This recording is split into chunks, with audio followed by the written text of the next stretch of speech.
কি আমরা গত দুদিন ধরে এই অরবিন্দ ভবনে অবস্থানরত ছিলাম। এই 72 ঘন্টা জাস্ট কিছুক্ষণ আগে ক্রস হলো এবং 72 ঘন্টা ক্রস হওয়ার প্রাককালে আমরা এই কাঙ্ক্ষিত সার্কুলারটা হাতে পেয়েছি।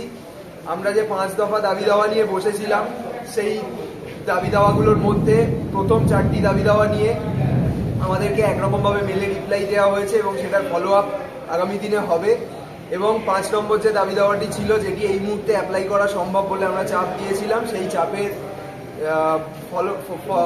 ফলস্বরূপ কর্তৃপক্ষের তরফ থেকে এই সার্কুলারটি হাতে এসেছে, যেখানে সিঙ্গেল ইউজ প্লাস্টিক ক্যাম্পাসের সমস্ত চিপ স্টোর এবং ক্যান্টিনগুলিতে বন্ধ করার সিদ্ধান্ত নেওয়া হয়েছে। তো আপনারা সবাই যারা পাশে ছিলেন তাদেরকে অসংখ্য ধন্যবাদ।